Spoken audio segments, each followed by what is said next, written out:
समाधि बनाई है इसलिए बनाई है कि ताकि यादगार रहे। आप लोग सोचते हैं कि हम जाएंगे और गुनाह चाहे पाप कितने भी करते रहें वहां मत्था टेकेंगे और पार उतर जाएंगे। नहीं उतरोगे, धोखा है। संत मत ये शिक्षा नहीं देता, ये सिद्धांत नहीं है। मत्था झुकता है सम्मान के लिए, उस चीज को तो जानते ही नहीं। सम्मान तुम अपने माँ बाप का नहीं करते हो, पत्थरों पर मीटों पर जाके मत्था फोड़ लोगे तो भी कल्याण नहीं होगा। तुम्हारे वास्तव में जो देवता हैं वो तुम्हारे माँ बाप है, तुम्हारे सास ससुर हैं। उनके चरणों में मत्था टेको, उनके लिए तुम अच्छा करो, प्यार करो, उनकी सेवा करो। उनको दुख दर्द तकलीफ होती है, दवा दारू करो उनकी, वक्त पर उनको खाना पीना दो, प्यार से उनको बोलो, मीठा बोलो, तुम्हारा जीवन धन्य हो जाएगा। वो है इसलिए कही थोथा मंदिर भोग विलासा थोथी आन देव की आशा। तो फिर कहा कि सच्चाई क्या है, ये सारी चीज नाम अपने थोथी बता दी रविदास जी ने। वो कहते हैं सच्चा सुमरण नाम विशासा, मन वचन कर्म कहे रविदासा। कि सच्चा नाम का सुमरण है और उसका विश्वास है। सच्चा सुमरण नाम विशासा, मन वचन कर्म कहे रविदासा। रविदास जी कहते हैं कि जो इंसान मन वचन और कर्म से पवित्र हो जाता है, सारे के सारे दोष तीन ही प्रकार से करते हैं। जितने भी पाप किए जाते हैं, जितने भी बुरे काम हमसे होते हैं, वो सारे के सारे मन से होते हैं। मन में बुरे ख्यालात लाना, किसी की बुराई सोचना, अच्छे विचार ना लाना, जितने संकल्प विकल्प उठेंगे मन में उठेंगे। कर्म जितने भी काम करते हैं, पाप कर्म हमारे शरीर से अंगों से होते हैं। शरीर के अंगों से चोरी इससे करते हैं, हिंसा इससे करते हैं, दूसरे को दुख देने का काम इन्हीं से करते हैं, जितना भी पाप कर्म होते हैं। और मन से हो गए, वचन से हो गए। जबान से हम अच्छा नहीं बोलते, जबान की गोलियां चलाते हैं, तानेबाजी करते हैं, निंदा चुगली बुराई जबान से दोष करते हैं। अगर हम इन दोषों से निकल जाएं तो तीनों प्रकार के हमारे कर्म बढ़िया हो जाते हैं। इसीलिए तुलसीदास जी ने कही, हमारे शास्त्रों ने कही कि ये चीज किस प्रकार से कि तन पवित्र सेवा किए, धन पवित्र किए दान, मन पवित्र हरि सिमरन से त्रिविध हो कल्याण। कि जीव के कल्याण के मुख्य करके तीन ही साधन हैं। जिनसे मन की पवित्रता नाम के सिमरन से होगी, उसका तरीका मैंने बता दिया। नाम का सिमरन है कि चाहे तुम बात भी करते रहोगे तो भी तुम्हारा सिमरन चलता रह सकता है, लेकिन जब तक उसको सिमरन को करते करते अपने मन के अंदर उसकी रसाई नहीं प्राप्त कर लोगे, इतना पुख्ता नहीं कर लोगे कि उठत बैठत सोवत उसी नाम को याद करो। संतों ने तो कहा है, नानक साहब तो कहते हैं उठत बैठत सोवत जागत नाम, कहे नानक सिद्ध भय तिसके काम। अरे उसके सारे काम सिद्ध हो जाते हैं। जो उठते बैठते सोते जागते खाते पीते उसको याद करता है, उसको याद करते करते वो नाम रूप हो जाएगा। तुम उस हालात में जब हो जाओगे, तुम कभी किसी को बुरा बोल ही नहीं पाओगे, बुरा सोच ही नहीं पाओगे। ये बुराइयां कहाँ पैदा होती हैं? सारी की सारी चीज जिस प्रकार से पृथ्वी पर कोई भी चीज मुंह गाना चाहे सब पैदा हो जाती हैं, इसी प्रकार से मन रूपी धरातल पर हम जिस प्रकार के भी ख्यालात विचार जीवन जैसा बनाना चाहते हैं, वो सारे के सारे हमारे हृदय में उत्पन्न होते हैं। और पैदा करने वाली चीज क्या है? उनकी शुरुआत हमारी ज्ञान इंद्रियों से होती है, आंखों से, कानों से, नाक से, त्वचा से। ये हमारी ज्ञान इंद्रियां जो जो चीज का बाह्य ज्ञान लेती हैं, अंदर में उन चीजों को देती हैं, उनका ख्यालात जो जो उठता चला जाता है, उन्हीं से नए नए ख्यालात विचार और नए नए संकल्प पैदा होते हैं मन में। इसीलिए आप कह देते हो कि दर्शन, शास्त्रों ने भी दर्शन की महिमा कहते हो कि दर्शन परसन मुख मंजन पाना, कटे पाप के वेद पुराना। कि दर्शन करने से जो ज्ञान इंद्रिय उस दर्शन का गुण है वो हमारे अंदर में जाके देंगे तो उसी प्रकार के ख्याल उत्पन्न होंगे। तुम किसी भी चीज का नाम लेते हो, उस चीज के गुण दोष, उसका स्वाद, उसका रस एकदम तुम्हारे हृदय रूपी भूमि पर तुम्हें उसी का आनंद, उसी का ख्याल और उसी का स्वाद दे देगा।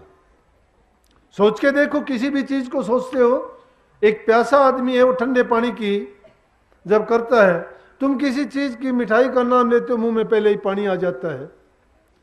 पानी तुम नहीं लेके आए, कहां से आया? कहने का मतलब है जो भी ख्यालात तुम अपने दिलो दिमाग में पैदा करते हो वो किसी और ने नहीं। और उन्हीं चीजों को बचाने के लिए संतों ने तो अपने जीवन, सूरदास जी ने अपनी आंखों में लोहे की सलाखें घोंप के अपने आप को अंधा कर लिया था। क्यों किया था अंधा? इसीलिए अंधा किया था कि उसकी आंखों ने दोष किया था। उसकी आंखों ने जो दोष किया, उसके ख्यालात को गंदा किया। एक सुंदरी को उसने कह दिया कि मुझे 2 सलाखें लाके दे दे। उसको पता नहीं था बेचारी को क्या करेगा, और वो लेके सूरदास ने दोनों आंखों में घोंप लिया। कहने लगी कि ये आपने क्या किया? उससे पहले सूरदास नहीं था। बोला कि इन आंखों ने वो काम किया है जो तेरे घर तक मुझे लेके आई, कि अगर ये आंखें नहीं होती, मैं तेरी सुंदरता को नहीं देखता, मेरे बुरे ख्यालात नहीं होते, ये मेरे जीवन को बिगाड़ने वाले थे, इसलिए मैंने इनका वो इलाज कर दिया है कि जो कभी भी ना होंगी। लेकिन संतों का ज्ञान ये, संत कहते हैं कि इन तीनों इंद्रियों को बंद लगाओ, जीते जी अपनी आंखों को बंद कर लो, फोड़ने की जरूरत नहीं है। आंख फोड़ लेने का मतलब है कोई बुरी चीज ना देखो। गांधी जी ने यही प्रसारित किया था कि अच्छे समाज के लिए यह है कि बुरा मत देखो। बुरा नहीं देखोगे, बुरे ख्यालात नहीं उपजेंगे दिल में। बुरे ख्यालात नहीं उपजेंगे, तुम्हारे कर्म इंद्रियों से बुरा कर्म नहीं करवाएंगे। जहां से जो ख्याल दिया वही चीज अंदर में से बढ़ के फैल के बल लेके बाहर आई, और उसी शरीर के इंद्रियों से वही गलत काम करवा दिया। तो संतों ने कहा अपनी आंखों को, जबान को बंद रखो, आंखों को बंद रखो, कानों को बंद करो, बुरी चीज ना सुनो इनसे। सुनने का भी उतना ही है जितना देखने का है, बोलने का भी उतना ही है जितना सुनना और देखने का है। तो संतों ने बड़ी सोच समझ के बात कही कि जो तीनों बंद लगा लेता है वो उसको अनहद का शब्द सुनाई देता है, और उस शब्द में है जो ध्वनि निकलती है उसको सुन के उसमें जो अमी की बूंद टपकती है वो रूह उसका पान करती है, और उसका पान करने से उसके कर्म भरम सभी नस जाते हैं और वो सदा के लिए अमर हो जाती है। उससे अमृत का पान करने से अमर होती है ये, और अमर जो हो जाती है उसको बार बार संसार में जन्म लेना नहीं पड़ता, बार बार दुनिया में नहीं आना पड़ता। तो रविदास जी आगे क्या, एक जगह पर वो कहते हैं कि काव्य और कैलाश में जिसको ढूंढन जा, रविदास प्यारा राम तोर बैठा घटके मां। अरे जिसको तुम बाहर ढूंढने के लिए जाते हो, कैलाश में जाते हो और कहीं तीर्थों पे जाते हो, काबे में जाते हो, मुसलमान काबे को जाते हैं, हिंदू मानसरोवर पे जाते हैं, सिख लोग अमृतसर के तालाब में ढूंढते हैं, बुद्ध और जैन धर्म वाले जिसको निर्वाण पद का नाम लेके और कहीं जाते हैं, सिख लोगों ने और कहीं भी गुरुद्वारों को बना रखा है, उनके नाम से कह रखा है, उनमें वो चीज नहीं है। रविदास जी तो कहते हैं मन चंगा तो कठौती में गंगा, कि अगर तुम्हारा मन अच्छा है, तुम्हारे विचार अच्छे हैं, तुम्हारे ख्यालात अच्छे हैं, तो कि जिसमें मैं जूती गांठता हूँ, चमड़ा डबोता हूँ, भिगोता हूँ, उसी में परमात्मा है। अगर तुम्हारे मन के ख्यालात अच्छे हैं तो तुम पलट के देखो, इस तुम्हारे अंदर में वो बैठा हुआ है, कहीं बाहर ढूंढने की जरूरत नहीं है। जिसको बाहर ढूंढते हो तुम्हारे अंदर में है, और उसको खोजने के लिए जरूरत है कि तीनों बंद लगा के जब अंदर में जाओगे, 10वें द्वार के रास्ते चलोगे। ये कहने की बात नहीं है, देखा देखी की बात नहीं है, कह दिया सुन लिया जबान से बकने की बात नहीं है। अपने जीवन को जब तक क्रियात्मक नहीं बनाते हो, अंदर में जब तक नहीं जाते हो, चाहे 5 धुनी के नाम ले लेना, और चाहे कितने मंत्र जापों को आप गिनती करते रहना, और चाहे उनके आध्यात्मिक मंडलों को कितने तुम जबानी जमा खर्च में याद कर लेना, कुछ नहीं मिलने जुलने का। जो आपका आंतरिक अनुभव होगा, जब तुम्हारी रूह उन मंडलों में से होकर गुजरेगी, उस प्रकाश को देखती हुई जाएगी, उस शब्द को सुनेगी, फिर तुम्हारे अंतर के ख्यालात और विचार तुम्हें अपने आप बता देंगे कि तुम्हें इस जिंदगी में क्या मिला है। जो अंदर में जाता नहीं है, बाहर की झूठी बातें करता है, वो यम के खूंटे से बांधा जाएगा। यम के खूंटे से बांधा जाएगा, कभी 84 से नहीं बच सकता। क्यों नहीं बच सकता? कि उसके कर्म कटेंगे नहीं। जब तक कर्म नहीं धुलते हैं तब तक इस संसार में उसके कर्म ब्रॉड फॉरवर्ड होते रहेंगे और वो भोगने के लिए बार बार जन्म लेगा और मरेगा। इस जन्म मरण का चक्कर अगर छुटाना चाहते हो तो मैंने सबसे पहले कहा था कि अपने जीवन को अच्छा बनाओ, सदाचारी बनो। अगर जिस प्रकार से गोरखनाथ ने कही ने कि ऊपर ते खार नीचे ते झरे, उसका गोरख क्या करे? क्या करेगा गुरु उसका? जो कहते तो जाते हैं लेकिन नीचे से झरचे जाते हैं। छाछ जैसा स्वभाव जब तक नहीं बना लेते, छलनी बन के मत आओ। संतों के पास जाओ तो अपने दिल के कपाट खोल के जाओ, खुले मस्तिष्क से जाओ, अपने कानों को उनके वचनों पर लगा के हृदय रूपी कमरे में उनको बंद करो और बंद करके फिर उनको धीरे धीरे सोचो कि उन्होंने जो कहा, उन्होंने जो बताया उस रास्ते पर चलो। और फिर कहते हैं कि फिर अगर तुम्हारा नुकसान होता है, तुम्हारा कल्याण नहीं होता, फिर संत उसके जमानती हैं। लेकिन यह ना कहना कि हम अपने संसार में जो जिसके कर्म हैं, जो प्रारब्ध कर्म लेके आया उसको भोगने पड़ेंगे। और कर्म भोगते हुए अगर कोई शिकायत करता है, कहता है मेरे साथ ऐसा क्यों होता है, तो ये उसकी भूल है।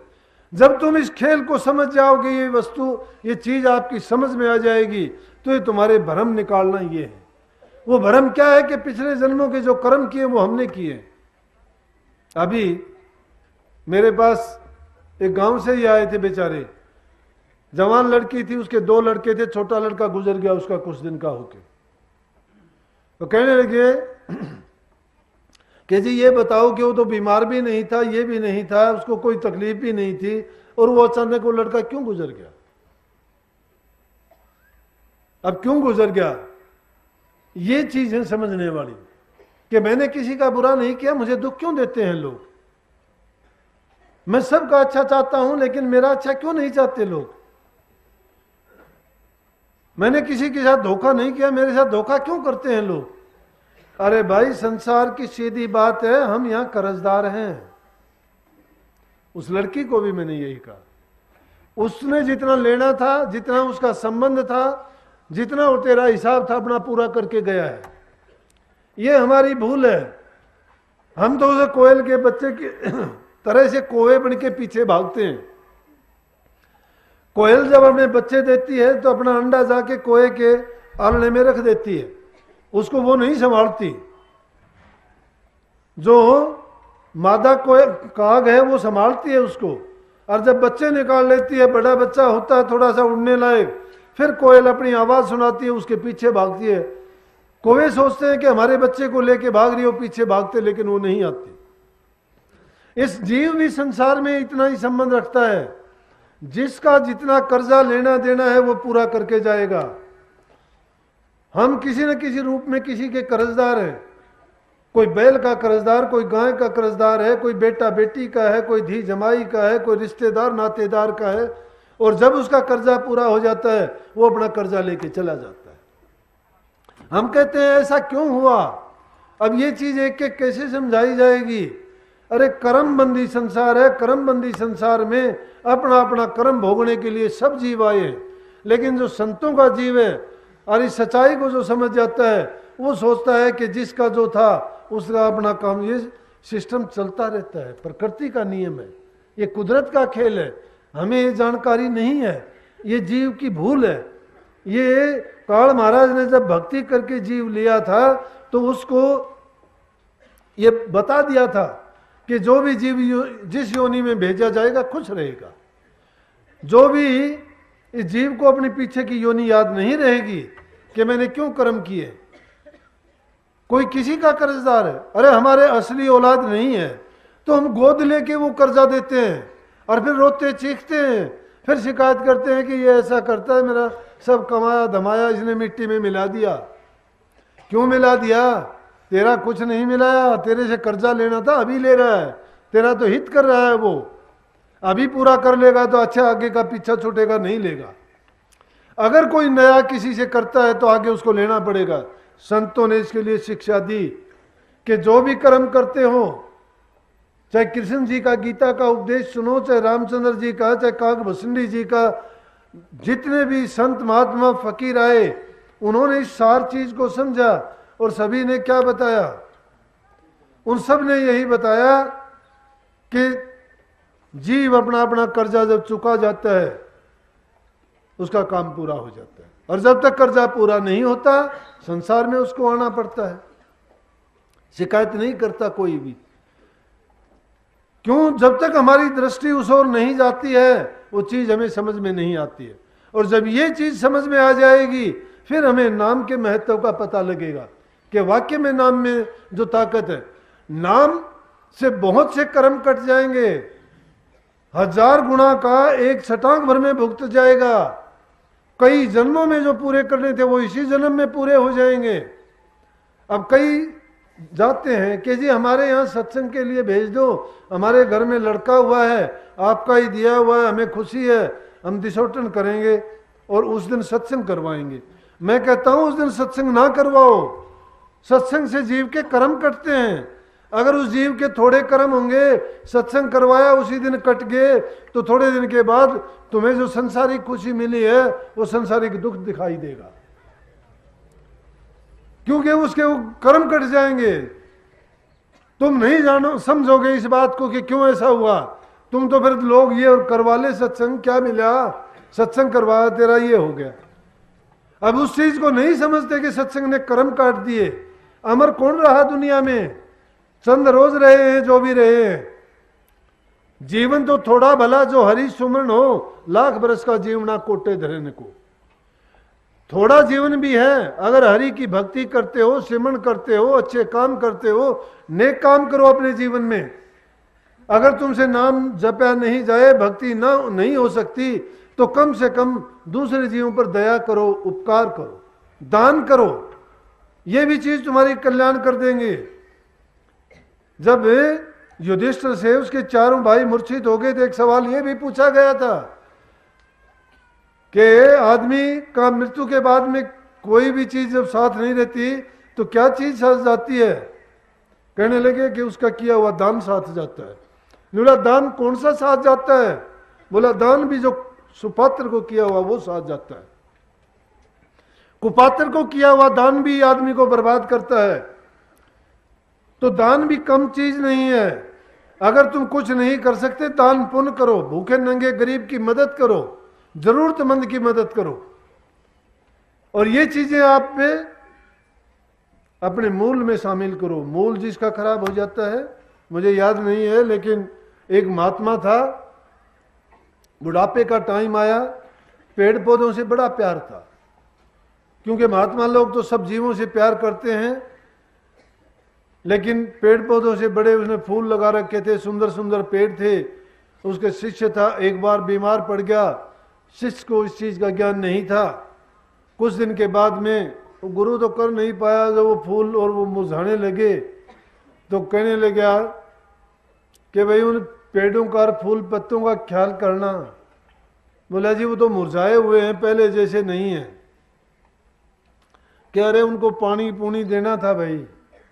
उन्हें क्या किया, लिया शिष्य ने और रोजाना उन पर पानी छिड़क देता, फूलों पर छिड़क देता, पत्तों पर छिड़क देता, छिड़कता रहा। कुछ दिन के बाद में फिर बोला कि जी गुरुजी क्या बताऊं। बोला क्यों, क्या हाल है उन पेड़ पौधों का? बोला जी वो तो सब के सब मुरझा गए। बोला अरे मूर्ख, मुरझा क्यों गए, तूने उनको पानी नहीं दिया। बोला जी पानी मैं रोजाना उनको देता हूं।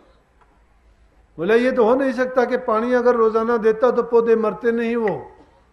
बोला जी किसी से पूछ लो, मैं रोजाना उन पर रेत धूल साफ करता, उनके फूलों पर पत्तों पर पानी रोजाना छिड़काव करता था। बोला पत्तों पर उन फूलों पर करता था, कभी उसके मूल को जड़ को भी पानी दिया क्या? बोला उनको तो नहीं दिया। आपने पानी की कही बोला जब सारी की सारी चीज पत्ते फूल टहनी शाखा मूल में होती हैं, अगर मूल को ही पानी नहीं दिया, ऊपर से कितनी पॉलिश कर, कितनी सजावट कर ले, कितना पानी दे ले, कितनी खाद डाल, बर्बाद हो जाएगा। इसलिए प्रेमियों हमारा मूल क्या है? जब तक हमारा मूल पारिवारिक जीवन सुखी नहीं है, हमारा आत्मिक शांति हमें नहीं है, मानसिक रूप से विक्षिप्त हैं, बुराइयां हैं हम में, तब तक कितनी भी ये ऊंची चीज, बाहर की चीज, बनावटी चीज, दुनियादारी की चीजें कितनी भी मात्रा में हो, वो हमें ना अच्छा बना सकती हैं और ना ही हमें सुखी जीवन जीने के लायक